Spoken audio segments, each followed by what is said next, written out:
So my name is Mary Reed Sheffer, and I am the Director of Employment Services with Edge Employment in Louisville, Kentucky. I also have the honor of being the committee chair of the Employer Education and Engagement Committee of the Employment First Council. And on behalf of the Kentucky Employment First Council, I'd like to welcome you to part one of Enhancing Employer Engagement. This webinar series is a collaboration between Kentucky Employment First and the Department of Labor's Office of Disability Employment Policy, or ODEP. ODEP is supporting Kentucky's Employment First work through their multi-year national expansion of employment networks, or NEON initiative, launched in 2019 with project management support provided by EconSys. Our presenter, Steve Blanks, is a subject matter expert with NEON Initiative.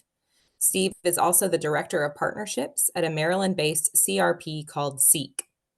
We will be offering certificates showing hours of training at the end of each webinar. We will put a link to an evaluation in the chat box at the end of the presentation. Once you complete this evaluation and some action questions in response to the content, you will be provided a certificate. Please let us know if you have any questions in the Q&A or the chat box at any time throughout the presentation. And I'll pass it over to Steve to tell us a little bit more about himself and get us started. Well, thanks, Mary, and thanks Employment First here in Kentucky and the Employer Engagement Committee. It's very exciting that you actually have at the state level a group focused on employer engagement. I'm coming in from Silver Spring, Maryland, just outside the DC area. And we like to pride ourselves in Maryland that we're pretty advanced with respect to employment. But we don't have some of the infrastructure that you have in place, and we don't have some of the vehicles like today to really get CRPs and people on the ground trained and further moved along. So what I'm hoping is over the next just under a couple of hours here that we're going to touch on a bunch of topics and tips and tricks that are useful for you. I know there's a wide array of people in this room. We've got now, I think, 60 plus people, and I'm sure people are going to be coming in. And I bet, although I have this fancy title of subject matter expert, I bet there's people in this room who are much better at this than I am. And so we want to leverage the knowledge here. This is a kind of a community of practice. I'm going to be sharing some of my thoughts and ideas, a framework that we work with at SEEK. But we got a couple of breakouts that I want people to sort of start conversing with each other. And we're going to have, I know, people who are in the room who are brand new, who like, I'm just learning. There are people who are like, yeah, this topic is a bit scary to me. And there's going to be people who's like, I should be teaching this class. Steve shouldn't be teaching. I should be teaching this class. So I want people to kind of really feel comfortable with each other sharing and stuff like that. Talking about sharing, I'm going to share my screen here and make sure I have my sound on.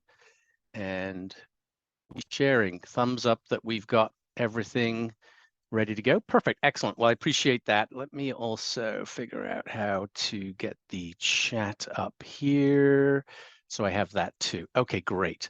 So yeah, as Mary suggested, we actually have 3 sessions here. So the beauty of this is if we go long in this session and I don't get to everything I hope to in this particular section of the 3 phases, we can push it to the next one. You don't know, and it will be fine, and I can move it forward.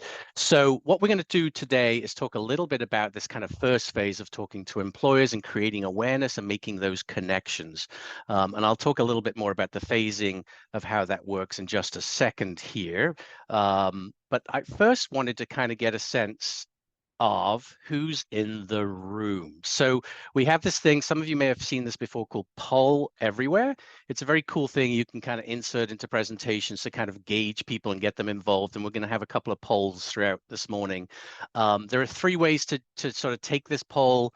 At the top, you see those instructions. You can log on online, go to pollev.com//Steve Blanks 471, or you could do a text to the number up there with Steve Blanks 471, or the best thing, I'll tell you the best thing for me is get your camera up to that QR code. You're allowed to use cameras today, and it will take you directly into the questions.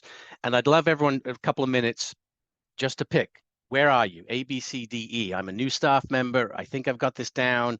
I'm hoping there's a couple of E's in there who say they can teach it so we can really learn from them as well as we go forward. So let's get everyone in there. I don't see numbers, but we're going to kind of get a sense of the room and sort of a feel for who is here and the skills and experience. And hopefully we'll have a good array of people. So take a couple of minutes to give us your answers. I do think that typically in the area of employer engagement, well, in this field, we always have rotation of people. We have turnover, so there's always new people, right? So we know we're always going to have some rookies in the area. I think in employer engagement, we're going to talk about this a lot. This is one of the things that people haven't necessarily come into this field thinking about. They've come into this field thinking about disabilities. They've come into this field thinking about how do I help people along in their careers, and less about the employer aspect. So we're really going to focus a lot today on that employer and business kind of focus. So as we see these numbers tricking in, I get a couple more seconds here. We've got a lot of people in that I've worked in the field for a bit. Great. So you got some kind of background in the disability profession and the idea of kind of workforce development, but still learning. I'll be honest, and I'll tell you a little bit more about me. I've been in the field for 25 years almost. And if you ain't still learning, you should get out of the field. This is always about learning. Every day we learn something about the people we support, we learn something about the employers we support, and then we learn about the practices. So, all right, I'm going to lock us down here.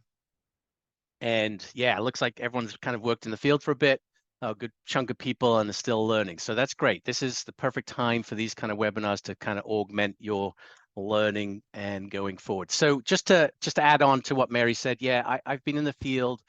I will be celebrating 25 years at Seek here in October. So not only 25 years in the field, but 25 years at Seek. Seek is quite well known in Maryland, quite well known regionally, and pretty well known across the country as being a pretty decent employment provider. Our focus and my focus has been individuals with significant disabilities of intellectual and developmental disabilities. So that's kind of some of the biases that you're going to hear from me in my background. And a lot of the work since probably 2005, 2006 has been focused on customized employment. So again, slightly different from some of the people who are working purely in supported employment, but a lot of what you're going to hear today matches. A lot of what you're going to hear today is same, whether you're kind of supported employment, customized employment. It is about that kind of engaging with employers and making those relationships work. I have this fancy title, Director of Partnerships, which kind of confuses things for me at times. I'm not always focusing on employment relationships or employment supports. I'm always working on how we improve our community relationships, how we help kind of get social and recreational activities for the people in our Meaningful Day and our supported living programs. I also support the board of directors, which is going to come up in handy when we talk later about how the agency can help you. And again, it's personal for me. I have a brother who just turned 60, who lives in Kansas City, who has IDD and has worked. He just celebrated his 30th anniversary at Employment, which is fabulous, and he is my inspiration. You know, that I think that's a lot of us in this situation have come to the field for probably either a family member or someone we've known or some connection, which is great to get that emotional piece, but we need to kind of get some of the factual skills and abilities and knowledge going forward. And I love this quote because it is me. I don't have any special talents. I'm not a special wizard of any sort, but I am intensely curious. I do like to ask questions, and I think when you're engaging with employers and talking to businesses, that curiosity, that passion for learning, that curiosity for understanding is what wins people over. That's what people kind of are looking for when they want to kind of meet you going forward. So one of the things that some of you have seen in some of my presentations before is why. I always start with the why. Simon Sinek is a famous book writer, business speaker. If you haven't seen his TED Talk about the why, please see it. It is 17 minutes long. It's long, but it's well worth it. And it gives a sense of kind of a very businessy sense as well. So it kind of helps you with that thinking of how do I act and smell and feel like a business.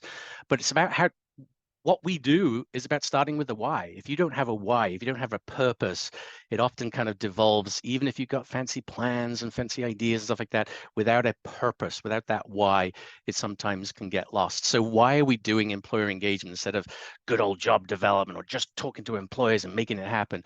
Well, it's about this idea that there's a lot of things that we don't know until we engage with employers. This idea of hidden jobs, we'll talk a lot more in a second session, of really getting behind kind of what we see on Indeed and what we see out on the job hire signs on businesses' doors. And there's a lot, this idea of kind of connecting and networking, which is going to be huge in what we talk about, of getting behind kind of the front facade. And so as you see in here, just a few statistics, it talks about kind of job vacancies filled by network. 85% of job vacancies are filled by networking. I'm like, if that doesn't hit you over the head and sort of say, okay, how does Indeed have a business? How do all of these different online places do? They're there. They're all part of kind of how people find work, how people fill positions that they have. But so many positions are filled around those typical infrastructures and around kind of different systems. And we just need to be aware of that. And it keeps moving us forward, why we need to connect with employers in a different way, why we need to work with employers in a different way and really build relationships, okay? So making sure that you have that why together, I think is super critical as we kind of go forward in the pursuit of engaging with employers. One of the things I love to do, again, I am no expert in Kentucky. I rely on you guys to sort of be the experts on the ground for the state of Kentucky and all your respective geographical reasons. But in talking with the Employer Engagement Employment First Committee, one of the beliefs is that there's an opportunity. Given coming out of COVID and the weird staffing and workforce shift that has happened during COVID, there's this opportunity for us in the disability employment field to sort of take advantage of these openings. And as you can see, I haven't buried the headline, but at the top left-hand side, Kentucky has 74 people for every 100 open jobs. Wow. We don't got enough people, right? And so we need to get more people at the table. We need to get the labor force participation rate up. And we also need to present to employers this alternative pipeline, right? This pipeline of people with talents and skills who happen to have a disability that we represent. And so there is an opportunity. I will note, because when I saw that figure, I was like, oh, wow, that's amazing. This is a great opportunity. I will note in the state of Maryland, we have 33 people for every 100 open jobs. So every state's different, right? Every state's got a kind of different opportunity. And although I think there's definitely an opportunity in Kentucky, it may not be as big as some of the other ones. I then sort of went nerding out and sort of looked at all the different states. And so New Hampshire has 28 people for every 100 open jobs, which is just mind-blowing, right? How do they actually operate and how do businesses move forward? But again, the bottom line here is in any sort of gauging of the industries and gauging of kind of employees, you want to kind of do a labor market analysis. And this is very high level. This is very easy stuff to find online. The link is there at the uschamber.com. And, you know, Kentucky has got an interesting array of industries. Again, I compared this to Maryland, very similar, apart from the fact you've got a lot of manufacturing. And I will tell you, I'm jealous. Where I work and where we operate outside of DC, I don't know that there's any manufacturing. It's a lot of professional, a lot of scientific, federal government, of course, but you've got 13% of employer jobs in Kentucky in manufacturing. In the state of Maryland as a whole, it's about 5%. And I would say in Montgomery County, where we operate, it's probably closer to 1 or 2%. Manufacturing, I think, is a huge opportunity for people with complex disabilities to get in and provide immediate benefits to employers who've got those skill shortages and the skill gaps. The other piece here that take away is a small business environment. So one of the things I'm going to harp on a lot is the people to target aren't those big names. They aren't the big box items that you see walking down the street or driving along the roads, the Targets, the Safeways, the Home Depots. Yes, they hire people. Yes, some of them are fantastic, but many of them are not stable as those small and medium-sized businesses. So it's really important for us to think about who we're targeting, and that small business environment is the key. Look at that number, 99.3% of all Kentucky businesses are small, less than 500 employees. That's crazy. And what's interesting is that's not unusual. In pretty much every state out there, about 99% of businesses are small businesses. So again, when we start focusing on those large employers and those big names that we see, we're missing some opportunities of targeting. So this again, just, you know, very important was you kind of thinking about your respective area, whether it's Somerset, Kentucky, or whether it's Louisville or wherever it may be, is thinking about what's your area, what are the needs of the employers in your area, what's the makeup of the employment, and sort of ensuring that your workforce that you're representing can match to those needs going forward. All right, so let's just back up here a little bit and talk a little bit about our three-part series here. And it worked out pretty well that the three-part series is matched up to this framework that I put together. And again, no pride of ownership or authorship here. I've stolen it. So a lot of what you're going to hear from me today is stealing. I rob and take things from places all over the place.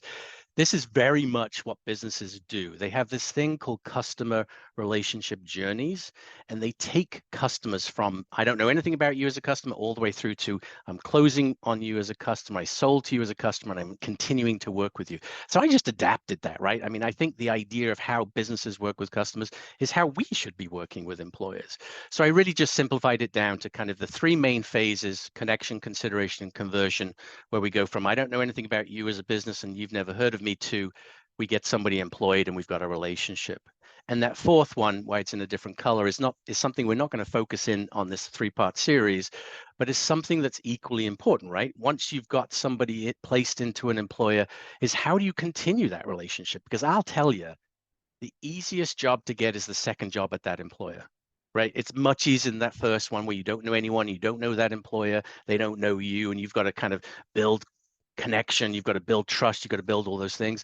The second one, if you've done a great job, if you've done a fantastic job of matching, if you've done a fantastic job of communicating, you've done a fantastic job of providing service in support of the employee and the employer, they'll come back to you, right? That repeat business is by far the best way to kind of work as a business to business. And so that continuation is not part of what we're talking about, but is always something to keep focusing on. So today we're going to talk about connection, and really what talking about when we talk about a connection is going from 0 to 60. How do I go from people not knowing who Seek is or knowing your particular agency? How do I get out there? How do I raise awareness? How do I start connecting with employers? How do I present to employers? How do I represent who we are and what we do, to with the goal at the end of phase one of basically having a follow-up. I mean, we're not talking about jobs at the end of stage one here. We're talking about, I've got some information. I know who's out there. I know a little bit about those businesses. The businesses know about who I am and what we do, and I've got a follow-up.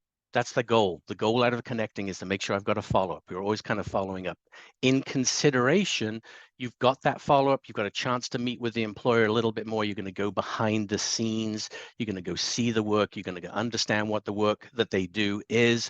You're going to understand how they operate. You're going to understand this idea of value added, which I'm going to talk a little bit more in a second, and how we as workforce development professionals can bring value to that organization. We're going to deepen that relationship. We're going to build trust. So we're talking about reciprocal relationships. And then we still don't have a job yet. We then led to conversion. We've got a job, we've got a placement. We're talking about how do we get through the myths, right? There's lots of myths of hiring people with disabilities, maybe accommodations, and working with that employer to kind of make that work so we can go into onboarding and continuation. So that three-phase process is what we're going to do. Again, the goal is to sort of tackle as much of this as we can in connection today. In July, we're going to talk about the consideration phase, and in August, we're going to talk about that conversion phase. And hopefully, when you piece those three phases together, it'll be a clearer idea of how this all works. And not at any stage are we really going to talk about applying for jobs. That's not what we're here to do. You can apply for jobs. You know how to apply for jobs. Anybody can do that. We're talking about engaging with the employer. And so that differential is really important in kind of making sense of how we're talking to employers go forward.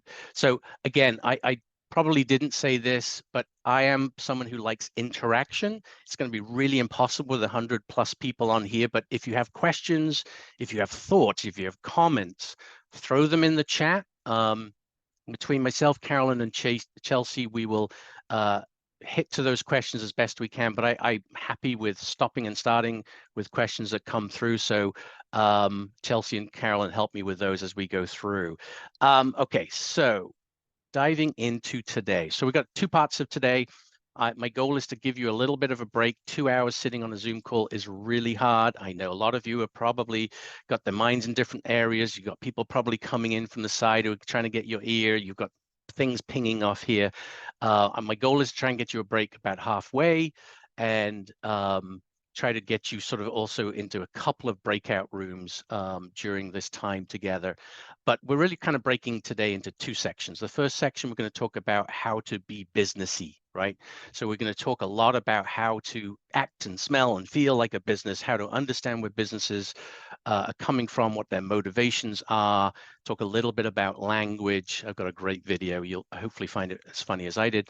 And then this idea of adding value. It's really important to think about, this isn't about us just asking for things from an employer. We have to add value. In everything we do with employers, we have to create more value. Otherwise, they will just post it on Indeed and they'll get their job done, right? So where do we add value is really important. The second half of the session today, we'll talk more about some tactical kind of networking pieces and get into the digital networking aspect of stuff.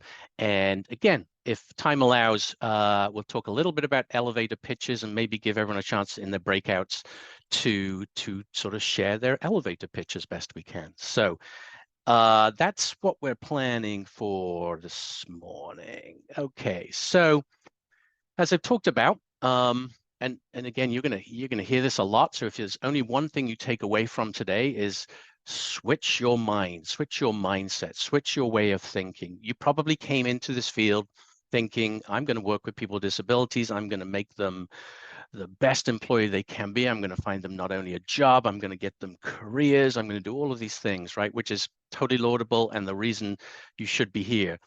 However, I want you to think about it in two ways. I want you to think about, yes, you're a disability professional, but most importantly, I want you to think about yourself as this workforce development professional. I use humor a lot, as you will see, and one of my favorite shows is The Simpsons. So here's Homer Simpson. If some of you are Homer Simpson fans, this was actually a character he played called Everyman, which was it's so perfect for describing who we are as workforce development professionals. As Everyman, he could touch any comic book and become that character, right? Like he could become Iron Man or Superman or Batman or whatever it is. And literally it's like all things to everyone. Well, don't you feel like that every day? Don't you feel like every day you're kind of having to be every person? So if one day I'm going to a print company, I have to think like a printer. And some other days I'm going to a manufacturer and I have to think like a manufacturer. And then I'm going to a warehouse and then I'm going to a federal office. And like, it's everything that we have to do is we have to be sort of chameleons. So I think of us as superheroes. And instead of having the E on our chest, we have this W, our workforce development professionals perspective. So the key thing is, again, when you're thinking about employment and you're thinking about employer engagement and thinking about connecting with businesses, you are a workforce development professional first. That disability professional is there. It's in the back of your mind. You're thinking about your job seekers. You're thinking about the people and how to help them be better employees. But when you're sitting across from an employer, when you're facing an employer, when you're about to connect with an employer, come with that workforce development professional. That is where you come from. That should be the language that we're going to start to use. That is a language workforce development is very commonly used as a workforce development system that has money and infrastructure behind it. It is a language that people use. So think of yourselves first as that workforce development professional. The aspect of this that becomes tricky is you've got two customers, right? You've got that disability job seeker that you're working with, person with a disability who is looking for work, looking for that job, looking for that career, that job seeker that you are representing and advocating for. You've got that individual and that caseload sort of on one side of your brain, and then you've got this businesses, these employers on the other side, and this duality of customers, these two customers you constantly have to balance. I've got a bridge here. And so the concept is, as a workforce development professional, you're the bridge, right? You are connecting employers with the job seekers. Often employers don't know these job seekers exist, don't even know job seekers with disabilities want work or want really high paying jobs in meaningful careers. So you're educating people, but that's that workforce professional job. It's primarily being that bridge, making sure job seekers are represented, but making sure businesses are represented, making sure businesses are heard, making sure businesses' needs are understood, making sure businesses' staffing solutions are put together clearly and being that bridge. One of the things that early on in my career I learned from Rick McAllister, who is a legend in this field. If you've not heard him speak or heard any of his presentations, he is someone I espouse to be. I'd love to be when I grow up. He is all about that job match, right? If you have good job matches, people, the candidates or job seekers that we have stay in their jobs, they thrive in their jobs, they grow in those jobs, the employer is happy, we've met the employer needs, and you've got that win, truly cliche win-win situation that we're always aspiring to. When we put job seekers and just place them into places because it's kind of available, it's there, I found it on Indeed, what tends to happen is rotation. People turn over. That employer thinks, well, wait a minute, Steve doesn't even know my business. Steve doesn't understand how to bring me qualified candidates, and we're not thinking about that match. So again, one of the other things, so workforce development professional, that put that hat on whenever you're out there talking to employers. That second hat is always thinking about match. You're not just thinking about how does this employer help me get this person placed. You're thinking about the match. And the only way to think about the match is to understand that employer's needs. You really need to understand what it is they're looking for in that staff. And they may have a big, long job description. They may have a whole bunch of things, but you've got to have a conversation. You've got to go behind the scenes to see what it is that is primary. What is it that's critical? What is it that they value over anything else? Is it speed? Is it accuracy? Is it quality? What is it that they put in there? And they'll have all the buzzwords, right? The job descriptions online, they all have the buzzwords, but that hiring manager, the person who's going to oversee and supervise that job seeker, they'll tell you, give me somebody who's really quality. I need a huge amount of skills and experience in that quality level of control rather than the speed. So we may have somebody who may not be as fast as the next person, but has that kind of ability to really give high quality. And so that's when you're starting to understand kind of a business's needs. All right, so let's move on here. So this was brought to my attention actually by a colleague of mine. So I don't think I've mentioned this, but we at Seek, maybe like many of you, we support about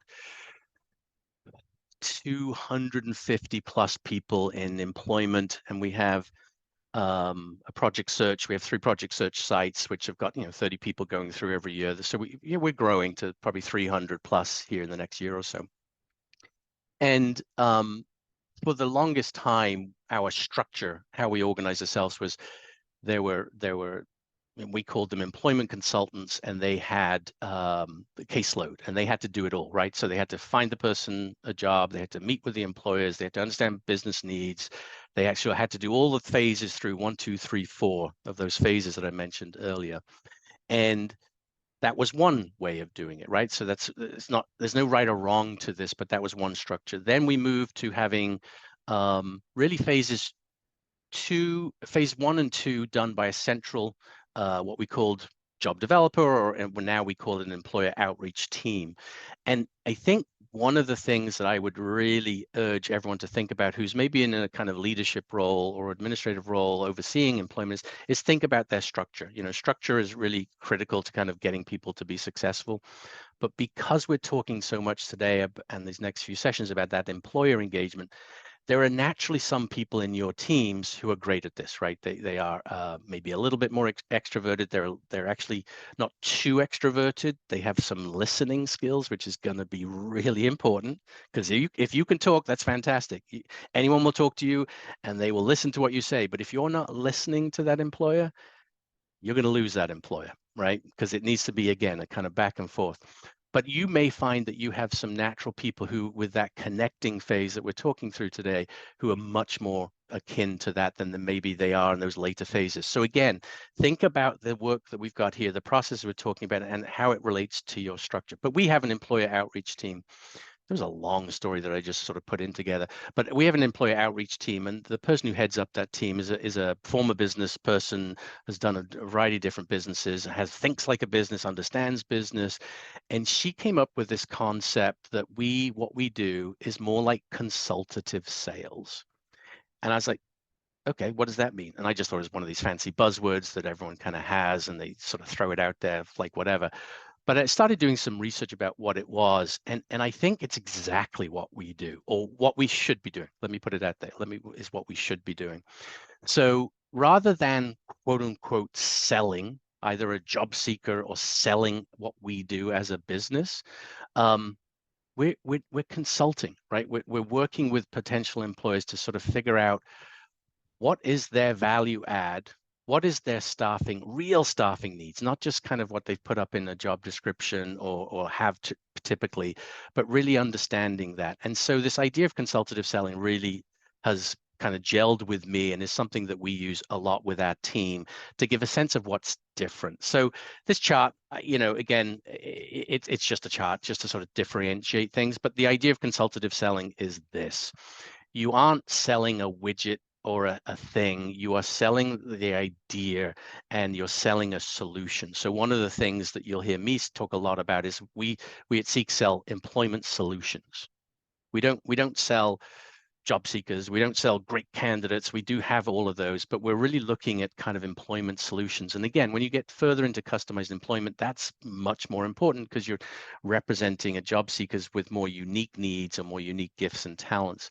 When you're working with anybody, though, again, we're looking at what is a solution that's workforce and staffing related that fits that employer. Well, the only way to do that is to start connecting with employers, finding out those prospects that have kind of staffing needs, emphasis on value. So we're going to talk a little bit more about value, but thinking about what is it that, again, I offer that's different from them just going off the shelf and finding someone through Indeed, or going off the list and finding someone from some employment boards. There are a billion employment boards. Why won't an employer just go get them? Because they probably maybe don't know that person as well. They don't trust the qualifications. They don't know if they match to their needs. And again, when you start working with businesses as in a consultant way, you are getting to understand really what they want and how they think and how they make decisions such that you can meet their needs. So this idea of requiring active listening, right? So again, back to the structured conversation we just had, the idea of you get your best extrovert out there who can talk to anyone about anything.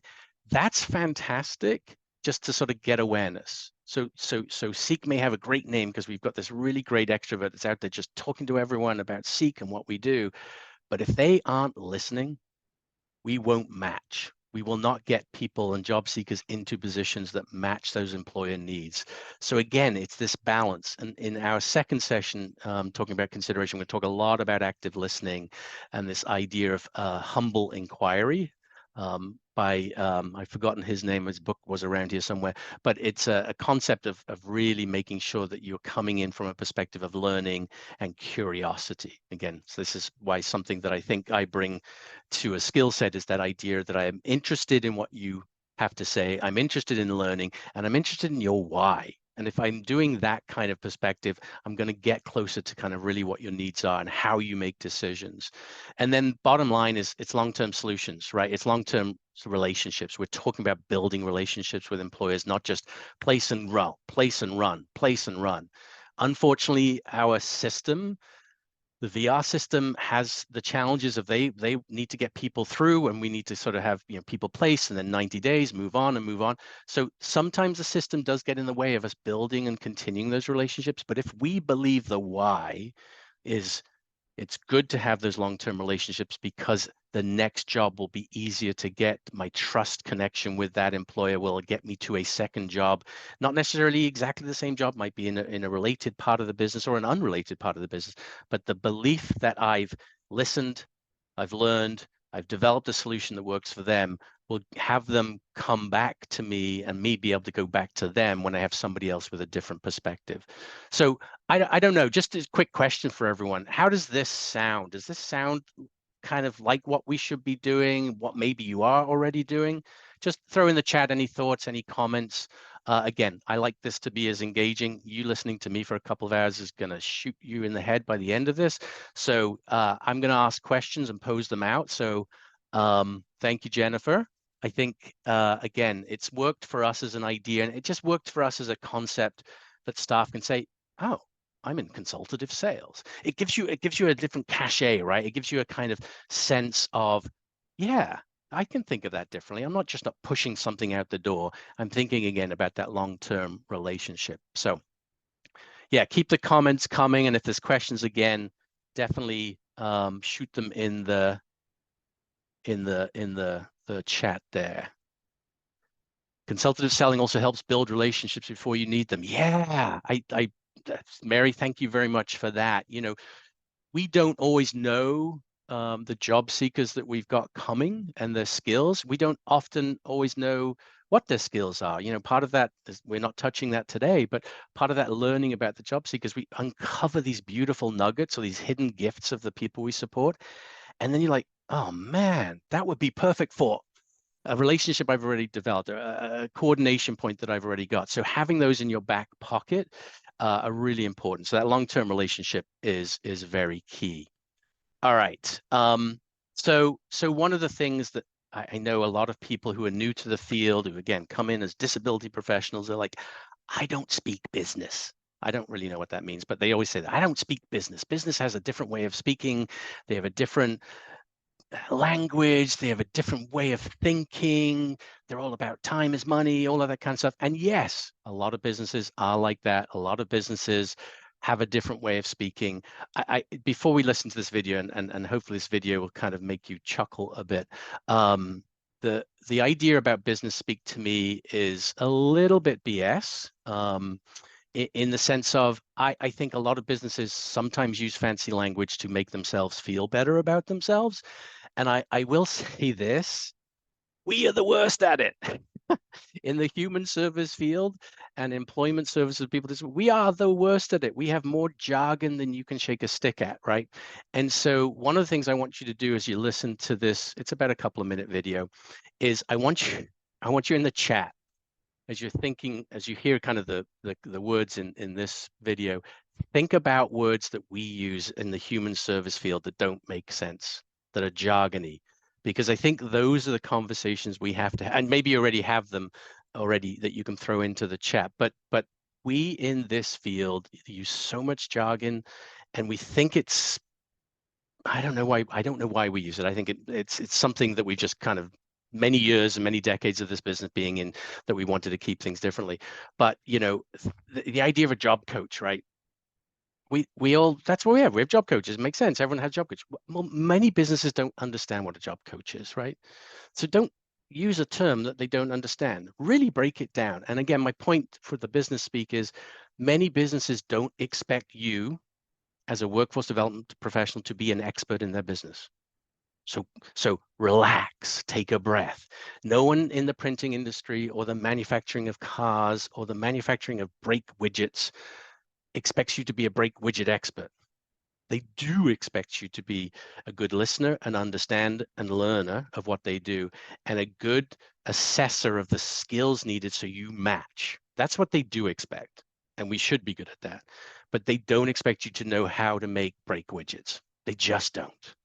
And so when you talk to someone, and if you are curious, which is again one of those things you need to be, ask questions, tell them to break it down, talk to me like I'm a fifth grader, explain it to me so I understand, because the more I understand, the better I can support you.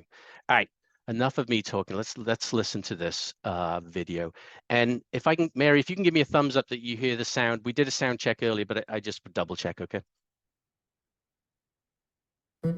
Hey, Greg, just wanted to circle back on that Q3 forecast and try and land the plane from a KPI standpoint. Look, Patrick, you want a win-win, but I'm burning the candle at both ends here. Tell you what, let me easily put you on a quick hold and touch base with Darren using Zoom phone. Hey, Patrick. Hey, I want to pick your brain on the Q3 forecast from a standpoint perspective. Going forward, I think it's clear from a macro standpoint. We got to get granular and just hammer things out, you know? Put some chop in the water, go back and sharpen our pencils. Hope is not a strategy. Copy that. So from a 30,000-foot standpoint, Darren is thinking we square the circle. Guess we're going to have to loop someone in from sales. Roger. Sales is Carl. Carl, Patrick, Greg, Nancy, and I have the dry powder. Do you have the adequate tailwind to disrupt this space in a way that is actionable? Gonna need to marinate on that. Can we put a pin in it? It is what it is. Let's circle the wagon's EOD and see if we can't flip that over and get the North Star back in the sky. We need to do a level set. Is Nancy in the dark? If so, you should ping her. Roger that. Copy that, Roger. Roger that copy of my Roger. Nancy's office. Zane, we're getting some pushback on the circle back of our initial push. Is Nance available? Let me transfer you on Zoom phone. Tell me something good. Nance, it's Patrick. The team wants to loop you in from a pushback standpoint. Going forward, do you have the bandwidth to discuss best practices moving the needle forward as Yes, I do. Yes, I do. Yes, I do. Yes, I do. Yes, I do. Well, from an unpacking standpoint, we may not have enough boots on the ground, so let's peel back the onion on this. The elephant in the room is this paradigm shift, which is just basically mission critical, low hanging fruit with no value add.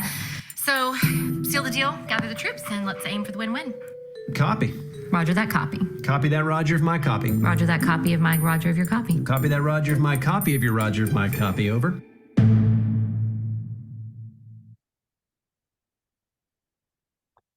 So I love it when I can find random videos that make no sense. And again, sometimes I can walk into a room of business people, you know, networking event or something like that, and it sounds just like that. I don't know if any of you who have kind of organizations that have consultants come in, but oh my gosh, consultants. And I guess I'm sometimes one of those. Come in with these words, unpacking. Everything's unpacked. I'm like, I haven't unpacked anything. What are you talking about? It's a constant language. And so this is a fun way to think about the idea of business speak. Do not be put off by business speak. It is just a language that they have. But did anyone have any? I didn't see in, oh, here, Mary's got in business school and can confirm what it is. It sounds like, yes, it does sound like that, I'm sure. Was there any business, any kind of human servicey words that sort of come to mind that you think that we use a lot, that you think businesses are like not understanding? And throw anything in the chat that kind of comes up. Because again, the job coach thing, job development, we say, you know, I'm a job developer. I'm like, whoa, you get to create jobs out of nothing? How cool is that, right? Of course, that doesn't exist, right? We only have jobs because of employers, job development, yeah. So it's constantly thinking about the language that we have and being mindful of it and make it just plain language. I think one of the things that being in the world of people with disabilities is we realize that a lot of the language we use is complicated for no apparent reason, for zero reason at all. And so trying to make things more plain language, I could understand most of that. Shalise said she could understand most of that, especially to be looped in. Oh, Shalise she's a practice business speaker. I love it. Yeah, and so individualized placement and support, I don't know what that means, right? I mean, as a business person, I'm like, okay, aren't they all individuals, right? And don't people all get placed?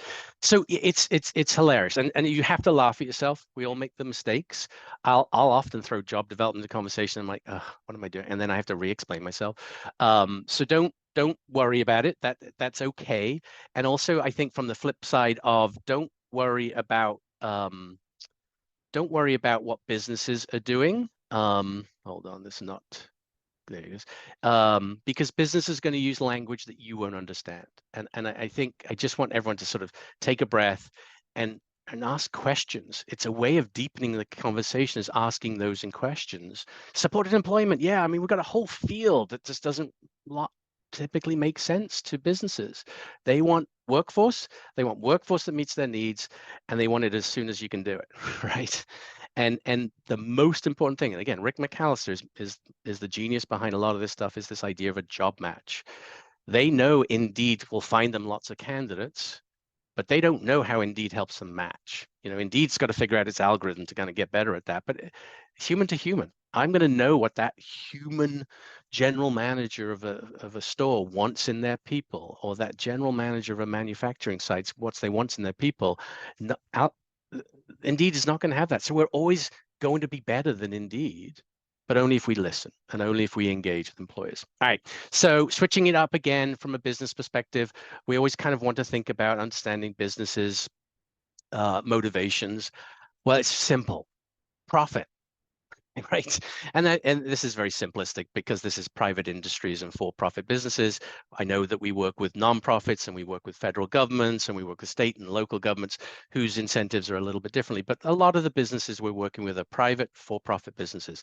And what do they care about? For-profit. They care about being profitable. How are you profitable? You have higher revenue than you have costs. It's that simple. And that's all we need to worry about, right? Is are we helping them either increase their revenue or reduce their costs? Now, what tends to happen is when they hire someone, that's increasing their costs.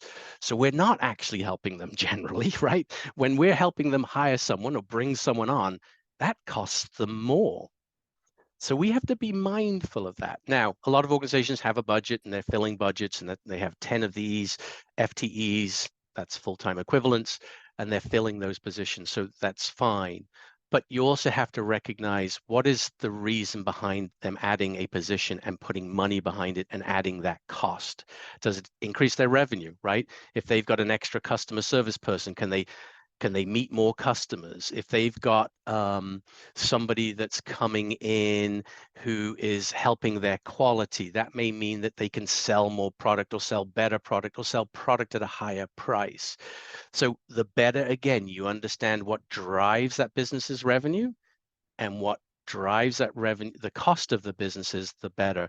So I have this long-term relationship with a young man.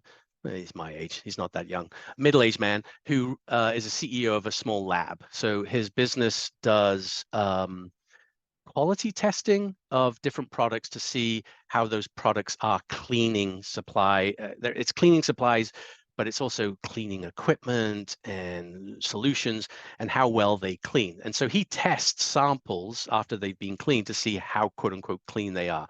I don't really understand his business, right? I just try to explain it to you and I don't understand it. He's a biotech guy from NIH who started his own business. But what I do know about him is if he has more customers and can provide more testing, he'll have more revenue. So he and I kind of met through a chamber.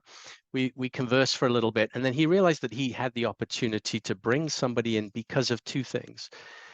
Firstly, he had very expensive researchers and lab techs who are doing kind of specimen development. So they have a lot of these kind of specimen supplies that they have to build up and then do the testing on it. It's a very routine task. It's very straightforward. There's a lot of clear instructions of how to do it. And he was paying people a lot of money to do that, as well as kind of the end research and the testing and the report writing and so on and so forth. And he realized if he could carve out the specimen development, which was, again, a relatively straightforward routine task, that he could have somebody just focus on that, get those together correctly, and have his higher paid researchers do more complex work and provide more reports and hopefully increase revenue. So he not only was able to kind of increase revenue as a result of hiring a part-time individual that we supported to help him with those measurements, he reduced the costs, right? So where he had highly paid people doing relatively straightforward tasks, he could reduce that cost and then put them onto creating more revenue.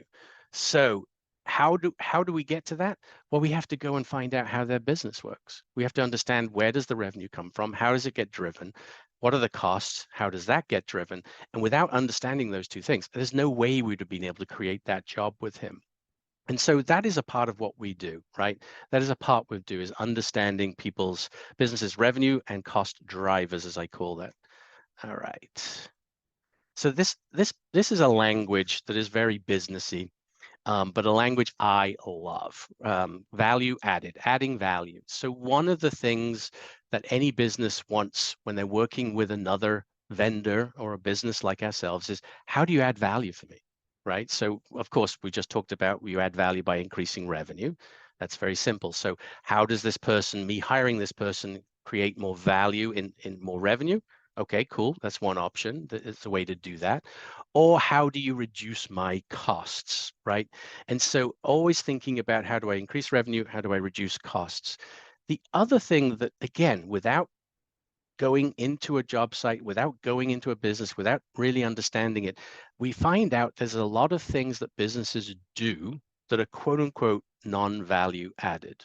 things that they feel they have to do, or they've administratively had to do, or they've just, the way that their systems, their structure, their process, the people that they have created these systems of necessary waste and unnecessary waste, or just pure waste. Now, what's fascinating here is most employers aren't immediately going to admit that, right? They're not going to say, oh yeah, we just do this stuff and we just waste money doing it. However, once one builds a relationship, one understands that you're having a conversation and you're curious, not judgmental, right?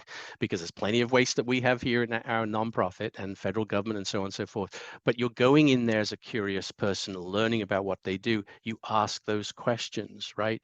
So again, that lab example is a great example of they were wasting resources doing a task that could have been done by somebody else. They were also, as it turns out, those specimens, when an individual who was kind of more focused on the research and the reporting and so on and so forth was doing it, they didn't do it as well. It wasn't work that they enjoyed doing because it was routine and a little bit boring, and they just didn't do it. So the quality of those specimens that they created was not great. So again, there was much more waste and much more unnecessary kind of waste being done there too. And again, these jobs that you find are when you start asking those questions. What are your pain points? Is a language that we use a lot when we're going into businesses. And where could somebody coming in to work for you add value or help you eliminate waste? In our second session, we're going to talk a lot about this idea of lean principles. Some people have probably heard about that. Toyota, which I know is a big manufacturer in Kentucky, developed this along with a lot of the other Japanese manufacturers in the 80s of total quality management, which is kind of evolved into lean principles. And then you hear this term Six Sigma, which I'll be honest with you, again, I don't fully understand, but it's about reducing waste. It's about having efficient processes and systems and improving them. These are all opportunities for us to create jobs that add value, right? They're places for the people we support to come in and immediately add value and create stability. So they're not jobs that are then dependent on revenues keeping going up or cost maintenance. They add value, and those are the jobs that employers will keep. Those are the jobs that have the most impressive sort of stability and longevity. So Bridget, who works at the lab that we talked about, she's been there 5 years. They've wanted to hire her to add hours to her work because as their revenues grew, they wanted to do more. She was comfortable with where she was. So we're hoping to add additional people into there. Again, we've got that long-term relationship where they come to us because there's a specific need. They trust us in bringing the right people into it. There's so many examples. I think that, again, from this info sharing perspective, if people have got examples, they can throw into the chat of where they've added value, or they've seen positions add value. That would be great. But I am going to, and Chelsea, this is where I need your help to kind of get us out into a breakout. So give you a little break from my voice, give you a chance to sort of get into your groups.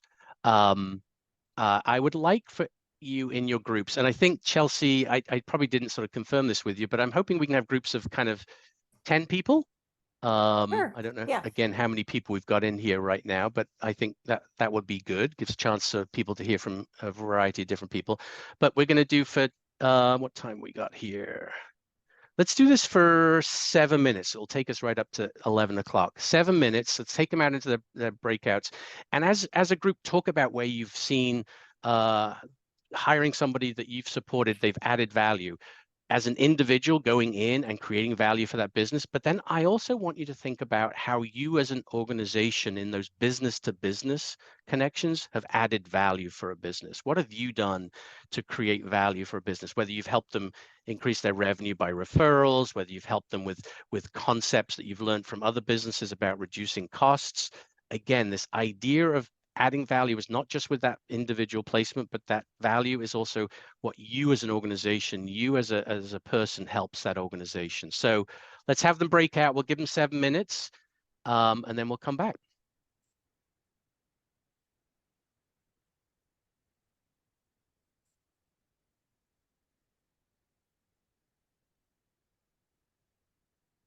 Okay, I think we've got everyone back. Hopefully you had a chance to hear from everybody in the room with their thoughts and ideas.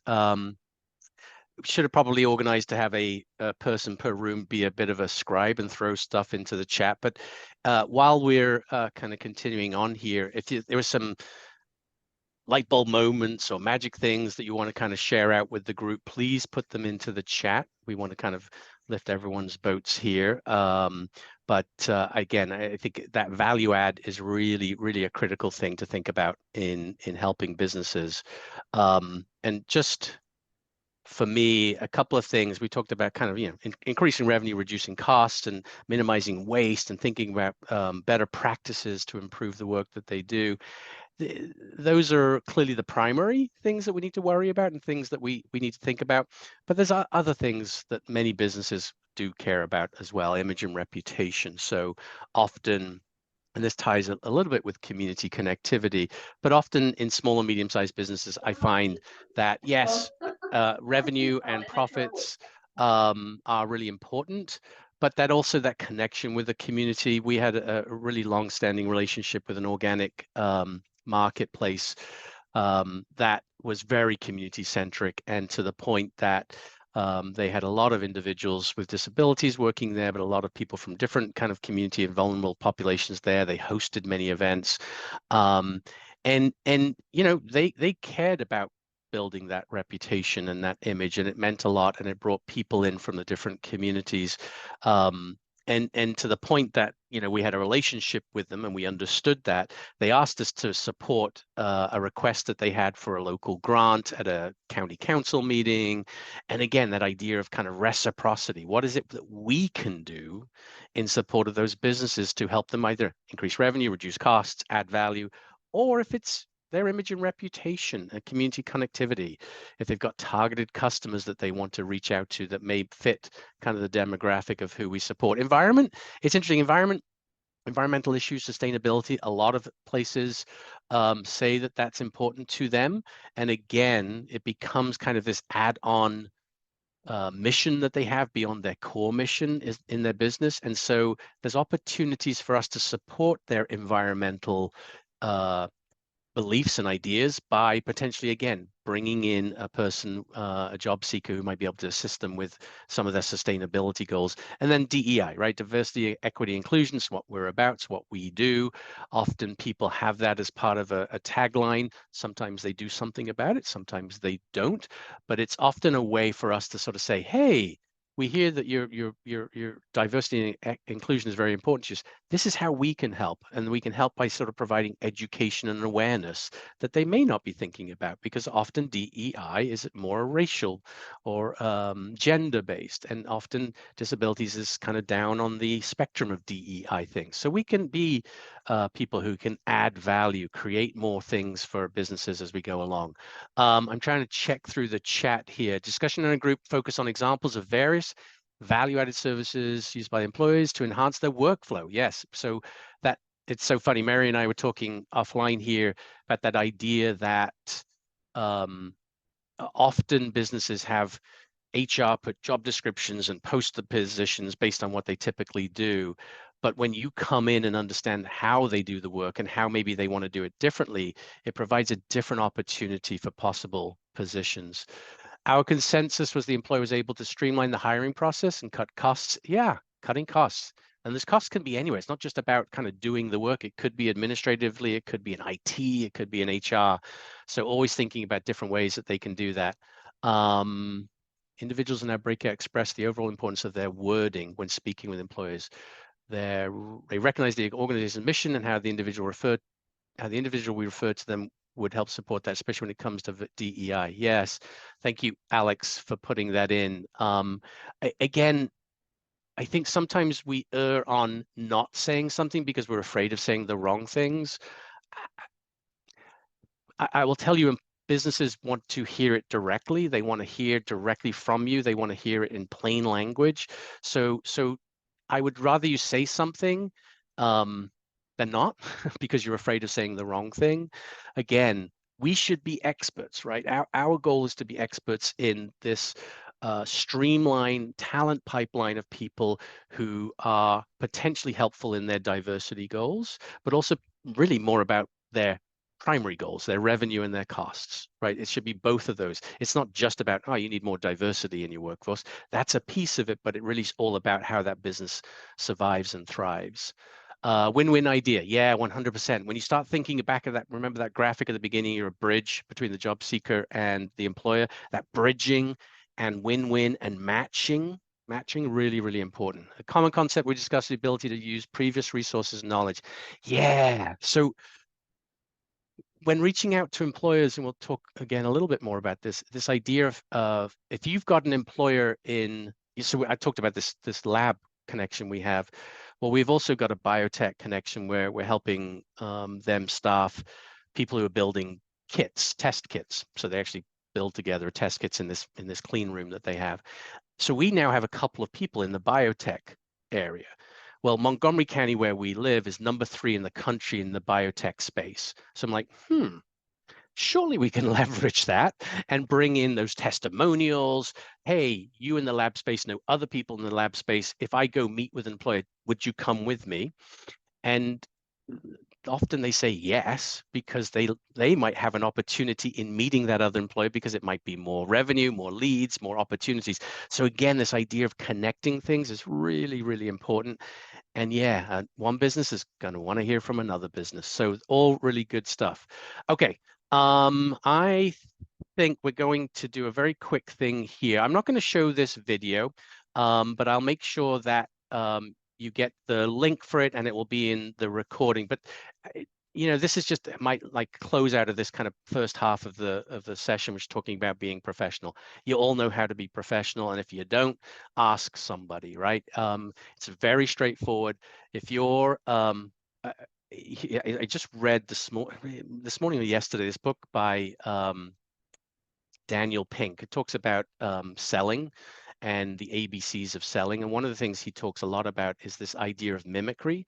And when you are mimicking somebody in a meeting, there's often deepening of connection that goes on subconsciously. I don't understand it. It's kind of neuroscience, I guess. But this idea that if somebody is kind of sitting in a certain way or acting in a certain way or behavior, if you're able to mimic it, not like completely, right? Make it normal and natural. There's a connection that goes down. So the same thing with professional, right? Copy and mimic the room. If you go to a auto mechanic, because that's kind of where your lead is taking you, you don't need to be in a 3-piece suit with a tie. That's probably not going to mimic what's going on in the room there. However, you don't know sometimes when you're going into a room, whether it's a networking room, a chamber meeting, a business that maybe you haven't been to before, you don't know what that room is going to be like. When you don't know the room, you default to something better, right? You will definitely be at least business casual. You'll probably step it up to sort of suit and jacket for the guys and business attire for the ladies. So always go above and beyond until you know how that room is. So that's the professional. Be professional in the sense of how you approach things. Show up early, please. I can't sort of talk about this enough. I'll tell you, showing up early has 2 things. Firstly, it shows professionalism. It shows you care about it. It also gives you 10 or 15 minutes to scope out the space, to find out what's going on, to see what the dynamics are, to talk to some other people before you meet somebody. Those are really sort of important things to do. So use that time wisely. If you're also thinking about evaluating the place, the transportation, is there a bus place nearby? What's the parking like? All of those types of things. Use that time wisely. But this video is just a LinkedIn video. It's very short, but it talks about this idea, the old guy mentality of professional, like the banker in the olden days. Those ideas of professionalism have changed. You'll see in this video a wide range of what it means to be professional. But again, your goal is to mimic the room, mimic that employer, mimic the space that you're walking into. So we'll just skip over that. And I don't need to recap because we're going to take a quick break. I promised you a break. It's way over time. I'm going to give you a 5-minute break. I was hoping to give you a bit more, but I'm going to give you a 5-minute break. It's 11:13 right now. Let's come back at 11:18 if we can. and we'll dive into some of the sort of more tactical stuff around networking and prospecting. Okay?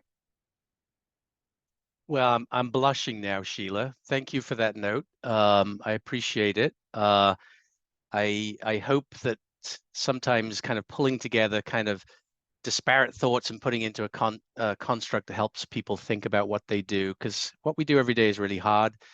And the kudos needs to go to everyone here on the team for showing up and participating and getting the most out of this, because we all can learn and we can all be better. And I appreciate anything that feedback-wise that you give. So I appreciate that, Sheila. All right, so we've talked a lot about kind of getting our business head on, getting our framework together, our mindset together. So let's go do something with that now. And we got to figure out where, right? We got to go prospecting. So if you remember back to consultative sales, it wasn't about I'm selling a widget or a thing or a person. I'm about finding prospects and the way to go kind of finding prospects. And so just again, I always start with the why. Why is networking important? This is a bit duplicative, but the idea that business networking is really important for us to sort of find those hidden jobs, to get people connected, and this idea of these weak tie relationships. And I'll talk a little bit more about that. Often when we think about networking, we keep going to the same places with the same people, and those networks become like overlapping. And so we're seeing the same people doing the same things. And one of the things that I know in this field is that we don't know everyone. We don't know all the employers. I think Seek has been around 35 years, and many people who are employers don't know us. And it's because we're not doing a good enough job of being out there or creating new networks or connecting with new networks. So sort of figuring out how to kind of get beyond our typical and traditional places is what we want to do. And talking about typical outreach strategies, and I know this because I probably did this when I first started in my career, and a number of people do this. The idea that this walking or driving down the main streets and looking for businesses and seeing the most obvious and big box ideas, it is a typical strategy. I get it.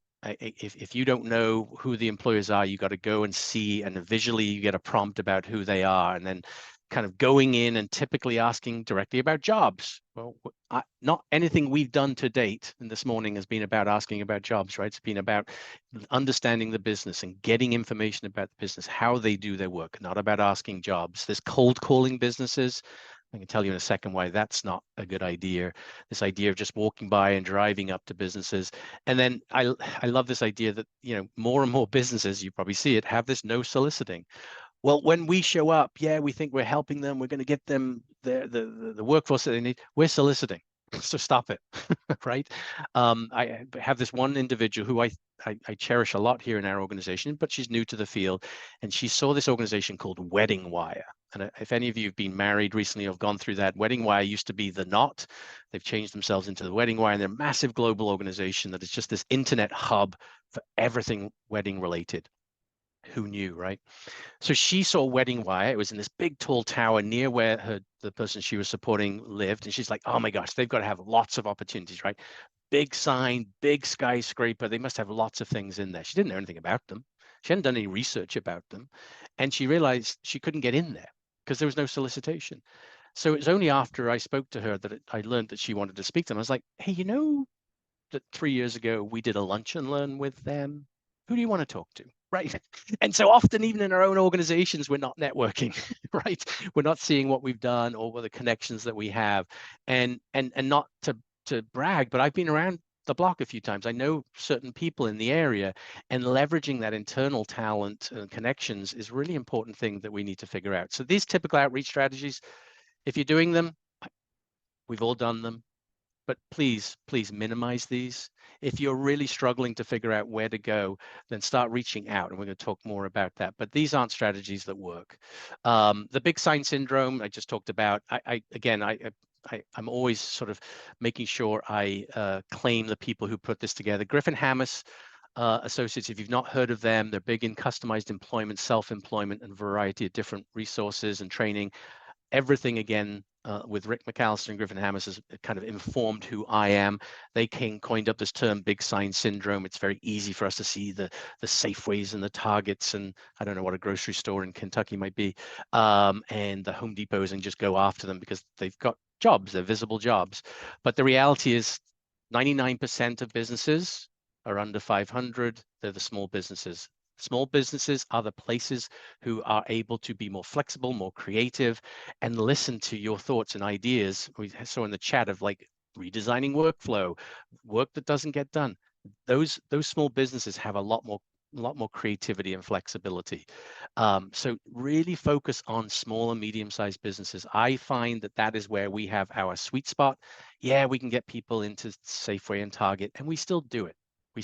People have got to get jobs and get started, but those aren't the stable jobs. Those aren't the jobs that are meaningful. Those aren't the jobs that create long-term success for people. So try to stay away from them as much as you can. So the reason that cold calling is not the thing to do is response rate, right? And these are statistics I pulled from a variety of different research, but when people are cold calling, and cold calling could be, that just walking up to a business, it could be a phone call, it could be an email. If you don't know the person and if you've not been invited to connect with them, that's a cold call. This is the typical response rate, 5%, right? So you've got to make 20 of those types of interactions to get something back. So what we're always trying to do is strive for these warm calls. So an introduction, a referral, a connection that knows somebody, and get to that better response rate, 30+ response. But ultimately, we want the unicorn, right? We want to find people who are referring us. And again, it takes time. You've got to build your brand. You've got to build your identity. You've got to build your trusted relationships for people to start calling you and saying, hey, I've got a need. So we just recently, we work with the Rockville, the city in Montgomery County Economic Development Group, and through them and the Rockville Chamber, they work with new businesses that come in. A new business started making healthy snack bars, I think is what it was, and they started up and they needed to staff up real quickly. They had a variety of different roles, and the economic development people and the chamber people reached out to us and said, hey, we think by the nature of the work that they're doing, we think by the tasks that's going on there, you could be a great resource for them from a staffing perspective. Well, that's what I want, right?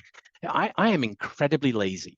And so I want people to be contacting us who have positions that are, again, small and medium sized, they're malleable, they're more flexible, but have a need and are looking for us to fill them. Me having to create the need is a lot harder than me just replacing kind of a need, again, from adaptability. So you're always thinking about your outreach and what is the most effective way of using your time, because you don't have unlimited time. So you could spend all 40 hours a week doing cold calling. It's not going to be as effective as if you've got warm connections and referrals coming in. So networking is everyone's job. One thing that I really going to, hopefully, again, you walk away with, yes, part of your job presumably is to network and connect with employers, but it's also your colleague's job. It's your boss's job. It is the executive director of an agency's job. It is the communications and development department we have. It is everybody's job to do that. You all have personal networks, very close family, very close friends, extended family and friends. The job seeker, sometimes we forget that the job seeker has networks, and we forget to ask them about what their network is, either through their family, through their friends. And we also, as an agency, so the organization has networks. And so we constantly think about, what do I know? What do I know? And I didn't know about Wedding Wire from that example, but as an agency, we have that connection point. And so making sure you're thinking about, who you know, who your job seeker knows, and then broadly who the agency knows, those are more likely to get you to those warm calls, maybe even those referrals that we're looking for here. So keep that in mind. So when we think about the who, from that personal networking perspective, of course, you're the job seeker, their family, their neighbors, friends, colleagues. Too often I find that the people aren't talking to each other who do the same job. And I don't know why that is, to be honest. It may be a competition. I've got my caseload and I've got my employers, and I somehow we've got to break that down. One of the things I've also seen is agency to agency. So there's Kitty, I know, and her group of the Coalition are together. Fantastic kind of organization that brings people who, quote unquote, could be in competition together to float all boats. We're trying to emulate that here in Montgomery County with a small provider base of organizations just locally here to see how we can start sharing leads better, how we can have opportunities that maybe we don't have a job seeker to fill, but we can then make sure that another agency does, because we want to satisfy that employer's needs, right? Is again, back to that hitting that employer's needs. Too often I find job staff are going out, they meet someone, they've got this idea of a lead, it's a possible placement, and they're narrowly thinking about their caseload, they're narrowly thinking about who they've got on their task, and they're like, I don't have anyone, and they walk away. You're like, wait a second, we've done a whole bunch of different things that just screwed things up. We've left a job that's probably going to get filled by somebody else. We've said to that employer, I don't really kind of value your relationship with you. I don't really want to help you. I just want to help myself. And we've done a bunch of things that then will get labeled as our industry doing that. And so we want to avoid that. So when you talk to an employer and you get that connection, you build that relationship and they've got opportunities, use your network and use the network of the agency and your colleagues to figure out how to meet that employer's needs. And that may mean going beyond your agency, going to other people, because that's what we're trying to do. Again, back to the organic market that we met with and had a long-term relationship with. He came to me when he had a manager position that was available. I couldn't assist him. I didn't have anyone in our opportunity. I reached out to our other agencies to see if they could connect with him, and then we connected him with the American Job Center, the workforce development agency, to get them situated.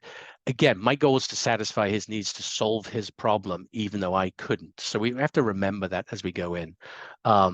Sheila, we got here, we're taught to do cold calls for introduction to the program. However, we have a 65% of our time that is meant to be spent in the community. Wow. Making that time value added by visiting with key people in the community can direct you to the who you should speak to. I like that. Thank you, Sheila. And then there's these other groups, like all of us belong to certain things. It might be a running group, a hiking group, a book club, a sports team. Those are people that, yeah, you might want to talk about various other things and not talk about work, but be curious about what they do. Be curious about where they do it. Be curious who they do it for. And don't be afraid to ask those questions. And then the other piece that often goes back to kind of the job seekers, who do they transact with? Who do they work with? Who do they meet with? And so I have an example of a young man who has very complex disabilities, who hadn't had a paid job for many years, coming out of school. And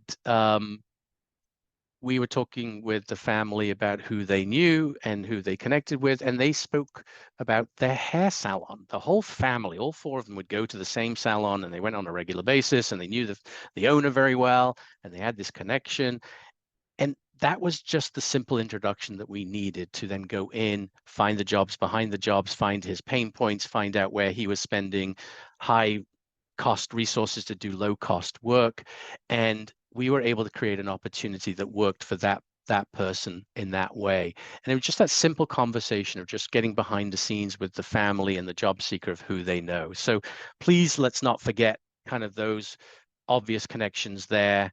And then this one I can't stress enough. And I think this is probably, again, I'd love any thoughts and comments in the chat about how to do this really well, or where you've done this really well. The idea that you as a new job employment consultant, you as a new person in this field trying to learn how to do this, you may be at the bottom of a large pile in an agency, and you've got no connection to the executive director or the CEO or the board of directors and so on and so forth. Well, you've got to figure it out. You need to help. You need to kind of figure out with your team leaders, your supervisors, how to get that connection. If your agency's board of directors, people who work with you, the families that are working with you beyond your immediate caseload, the vendors, suppliers, and businesses attached to your agency, if they're not also helping you network, then you're missing a huge opportunity. It's a massive opportunity. And I feel very blessed that as I've grown with the agency, I've been able to take on new roles and do different things. So I'm very connected to the board of directors. So I tap them all the time and help the employment team with making those connections. That may be less easy for you to do, but those of you who maybe are supervisors, frontline supervisors, maybe leading a team, start to think about, if you haven't already, how to tap into the connections that agency has, because it's really is a missing opportunity that, again, gives you a warm intro. And so just one example, this board of directors, he was a sibling of someone we supported. He connected with us in a variety of different ways. And in fact, this is a bit, it is what it is. So we have every October, National Disability Employment Awareness Month, we have a celebration. So again, a way of recognizing the employers that we have, hopefully a way that we can market to prospective employers. And it's been a very big kind of way of emotionally getting people into what we do. Well, this brother who hadn't been connected to his brother, who's had been connected to his brother, but not really to us as an employer, came because we were celebrating his brother's achievement in his work. This brother, his name is Jed, broke down in tears. He was like kind of totally emotionally moved, right? And he's like, I'm a sales guy. What can I do to help?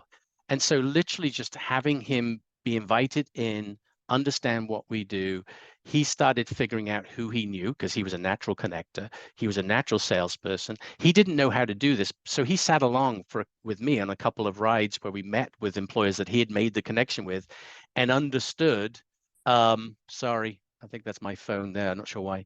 And understood how the process worked. So he could start replicating it, right? So he got us connected with a hotel chain in DC. He got us connected with a gym chain in DC. He's getting us connected with another hotel. He didn't have to do that, but he got invited in. He understood what it was. And then he has a skill and strength that I actually don't have that he was able to do. Again, I'm lazy, right? So leveraging that. Out of his just simple couple of connections, we've got 10 jobs. And what an opportunity that would have been missed, right?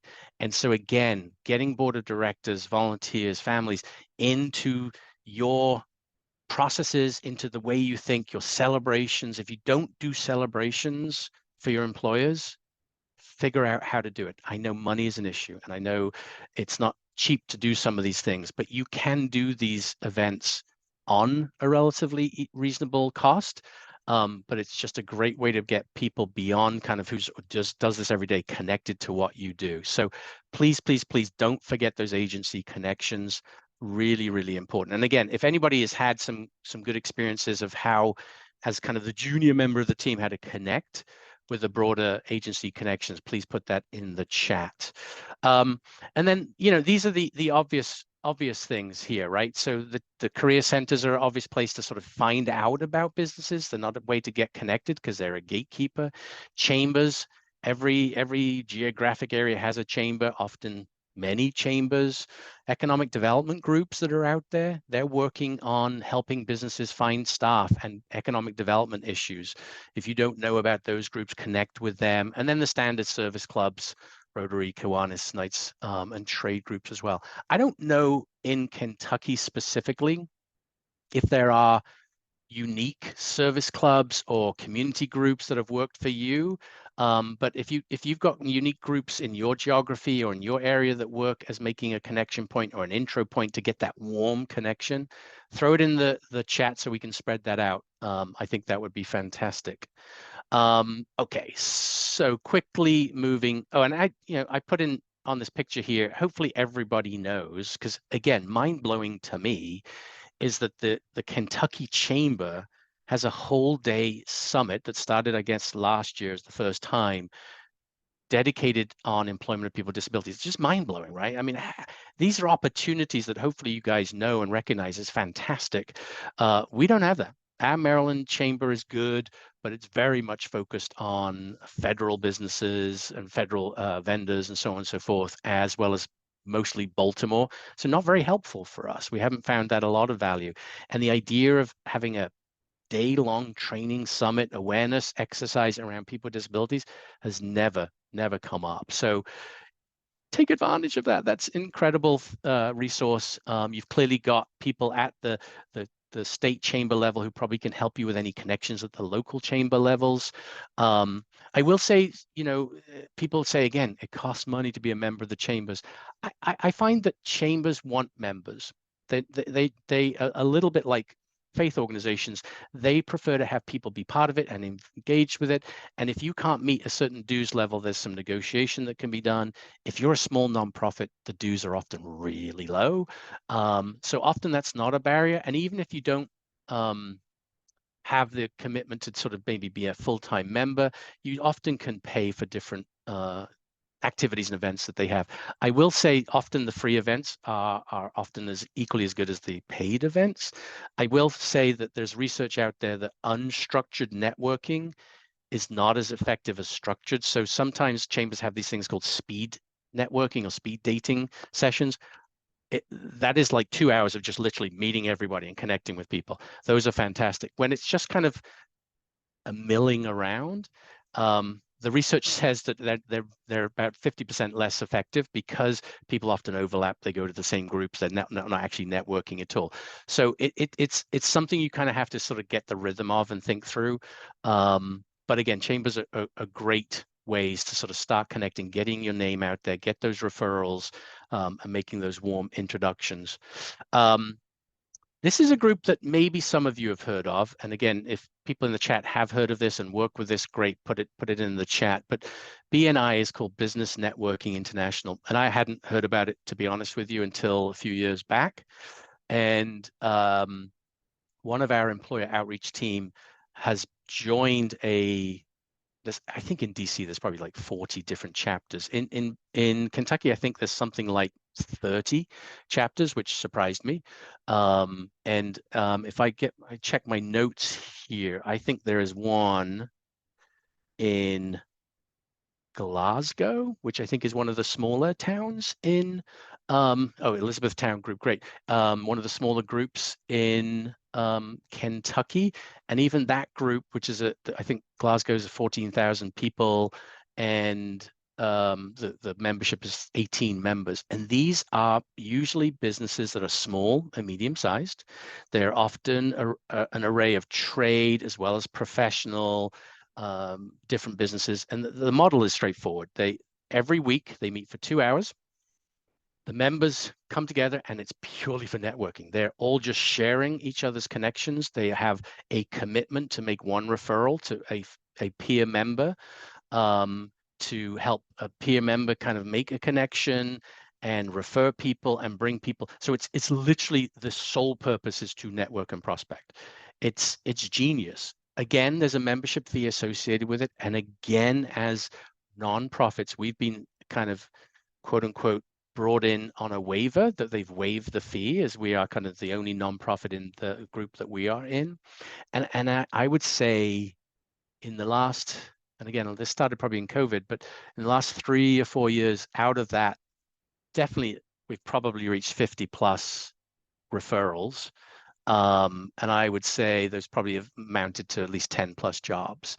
So again, it's not like going to groundswell change everything, but it's augmenting some of the things that we're naturally doing. So again, I would urge people to look into their local chapters. There's a BNI website. I'll have it on the resource list when we send out the presentation. And you can also look it up. It's very easy. And just connect with a chamber. Just connect with the group in your area. Get invited to a meeting. Get a sense of how it works. And I think you'll find it might be useful going forward. All right. So we've talked about that. So we are running out of time, and my goal was to have you guys do a breakout around the idea of elevator pitches. So here's what I'm going to do. This is one of these things I'm going to punt to month 2, I guess, because I do want people to have a chance to be able to do kind of an elevator pitch, even if it's just practicing it here in a safe place. I think it's useful for people to do. You know, I will share with you this. This is my elevator pitch, and it's just very straightforward. Hi, my name's Steve Blanks. I'm a workforce development professional. I'm actually, what I tend to say now is I'm director of partnerships, because it sounds really fancy and formal. But if you're not a director of partnerships, go with that workforce development professional, because that's what you are. Don't use some made up term that your company has decided that that will be the fancy term for your job. Call it what you are. You're a workforce development professional. And I work here at Seek. Seek provides custom staffing solutions. So again, we're trying to use the language that makes sense for businesses. And we want to try to make it so it stands out, right? So we're not just a staffing agency with Kelly Temps and stuff like that. We're going to provide something unique, something custom to you, to business of all sizes who are looking to hire entry-level workers. Now, that I would say you need to tailor for us, because the people we support have incredibly complex disabilities, are coming out with usually certificates of attendance. That is kind of where 95% of our people are generally entering into the workforce. That doesn't mean that's where they end. So that is often where we start.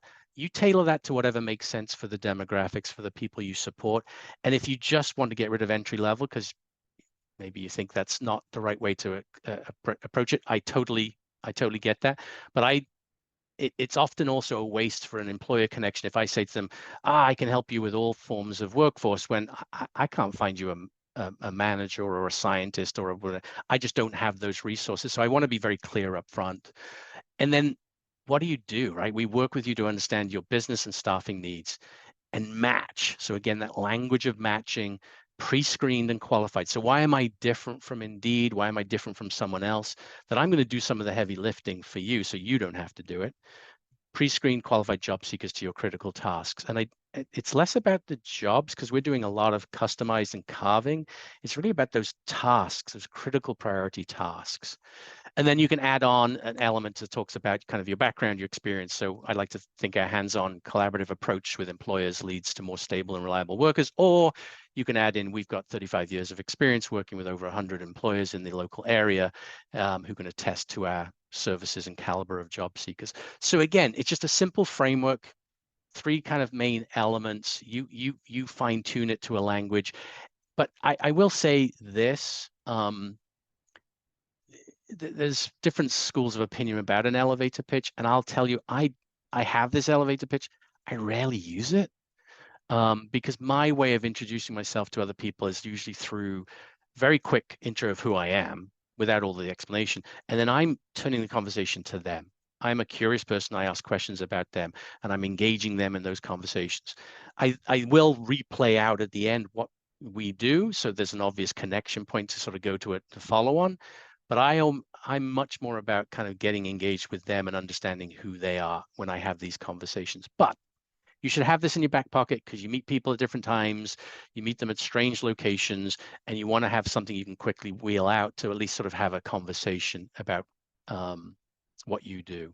So again, I had a breakout scheduled. We don't have time for that, but I'm going to put that into our next session beginning because I think that would be useful to do. Let's skip there. I can skip this one. We've talked about this a lot. This idea about relationship building, it's really about giving, not taking. Adam Grant, the book there, Give and Take, is a resource I really recommend. He, in fact, has a section or maybe a whole chapter dedicated to the best networker in the world.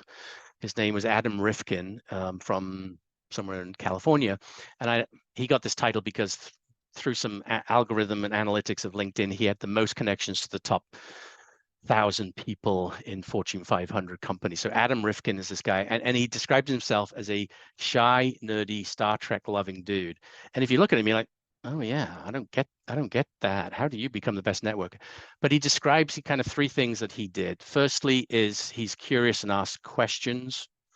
The second thing he does is he talks about this idea of a 5-minute favor.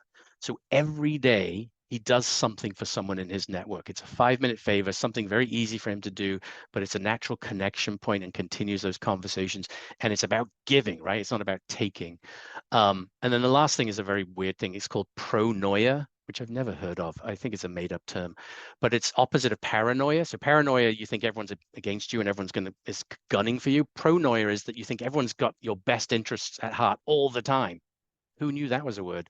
So he's excessively pronoic, I guess, if the right thing. He always believes anyone he's talking to wants the best for him, which probably a good thing to have anyway, just to have a good positive mentality. But again, this relationship is about giving, not taking. And then All right, we are 11:50. I want to give us a few minutes at the end if there's any questions. Pronoia is such a real thing. I love it. Thank you. So this idea of weak and dormant ties, and it goes back to this idea of not having to cold call and create like connections with strangers, but there are people in your life, even if you've had a young career, you're just starting, there's people in your distant past, and it's maybe people you haven't connected with in the last year, 18 months, 2 years, or even beyond, who are what they call dormant ties or potentially weak ties. And those are suggested by research as being your best resource for networking. Again, I'm going to pull out a stat here. Where is it? That research, 58% more likely to find a job. This is for people who are kind of finding a job for themselves, cultivating your weak ties than your strong ones. And why is that? Again, it's because you probably know all of the network around your strong ties. You've already got those connections, but those weak and dormant ties that have gone off in different directions, maybe they were in this field with you and then they went off and went into business, or they were in this field with you and they went off into state or federal government. They have different connections, they have different aspects, they have different overlapping groups. So you're more likely to be opened up to new things. So really think about your history, think about people you've connected with in the past, think about people that you're not as close to when you're thinking about that networking and prospecting. They may be more useful to you than you think. Okay, all right, I'm going to stop it there. I do have some more slides in here. Again, what I'm going to do, this is the beauty of doing 3 sessions together. I get to push and punt things all over the place here, but I want to quickly, I'm just going to get through here. So LinkedIn, I definitely want to touch on this. Again, we'll do this more in the second session. If you are not using LinkedIn, the one thing you have to do out of this session is open up a LinkedIn profile, like right now, because you are missing out on a whole world of weak and dormant ties that you don't know about. So it's so weird. I listened to a podcast about LinkedIn and profiles, and I'm like, it was from 6 years ago. And I was like, oh, this is cool. And I took one of the tips from the podcaster who's she's a professional LinkedIn person. I don't even know if that was a thing, right? And I reached out to her on LinkedIn thinking, oh, she's not going to connect with me. And I completely did it the wrong way. She had this tip of how to reach out to somebody, and I did it completely the wrong way. So if you do have LinkedIn and you reach out to someone, don't just say, can I connect? Put a message with it, make it sort of some kind of personal connection. If there's a milestone that somebody's gone through and you then want to connect with them, use that as a way to connect with people. I didn't do any of that. And then immediately message her saying, I completely didn't follow your lessons. And she connected with me. I'm like, I don't know this person from Adam, but she is now a weak tie, right? And there may be a reason I need to leverage that in some point, but that's the power of this. And I've heard too many times people say, I don't do social media. I don't care about you doing social media, to be honest with you. This is professional media. And this is really has to be in everyone's toolbox. And there's people who are much better than I who can tell you how to do this, but we'll touch on this again in more detail next session. We'll talk about that next time, and we'll talk about that next time. I want to leave with this. So ICI, Institute of Community Inclusion at UMass Boston, does a lot of work around employment work and the work of employment consultants. And I think this is just really interesting and a bit scary. Based on a research of, I think, close to 1,000 employment consultants who do the work, the workforce professionals, they realize that only 30% of people's time are activities and supports leading to hire, getting to know job seekers, finding jobs and other supports before hire. And it kind of boils down to this idea of 57 minutes a day spent in what we're going to do around connecting and considering and getting to closure on our jobs. And so I think it's just, again, for maybe for you as an individual, but if you are a team leader or a person who has a chance to look at the flows, is maybe there's something you can do around evaluating that and seeing if there's ways to minimize waste, reduce the unnecessary tasks so people can spend more time doing this. You can only go so far when only you're spending a little bit of time actually connecting with people and being out there. So I leave this with you. because I think it's important for us to sort of reevaluate how much time we're actually doing this. It's often easy for us to spend a lot of time with the job seekers and getting to know them, and that's really important. But again, two customers here. Let's bridge that. Or, as I said before, structurally do things differently. Have a central person who does all of your connecting for you. So those disability professionals who maybe aren't as good at connecting and outreach are doing wholly this and separating kind of roles and responsibilities. There's no right way to do it. People do it very different ways, but just thinking about how much time you and your team are spending actually connecting with employers, I think is something we could all look at and do a little more. Okay. I think I'm going to leave it there. Again, there's a couple of topics in here which I'll blend into our second session, if that's okay with everybody. As a leaving note, and if there's questions I'm missing in the chat, we can tackle those here. But in the survey that you get, please give us feedback. I want it all, good, bad, and ugly, as how I say it. And if there's topics I completely missed that you want to hear more of, let me know. The beauty of me building this plane as it's flying is I get to kind of address those things that may come up. So please give us feedback of things that you want to hear more about or go deeper into. We can definitely do that. The other thing that I want to leave you with is a to-do. So good old Yoda knows how to say this: do or do not. There is no try. I tried to do this, I tried to do that. No, do something. And so in the survey that you're going to get as a result of the webinar, there's a list of, I don't know how many we had in there, Chelsea, 12 to 15 to-dos that hopefully come out of this session, or even, there's an other section you can create your own. What is your to-do you're going to do as a result of hearing things today that over the next 30 days that you're going to get done? And at the beginning of next session, we'll talk a little bit about those, and hopefully people can give us feedback of what worked and what didn't work. So we make this action oriented. Okay. All right.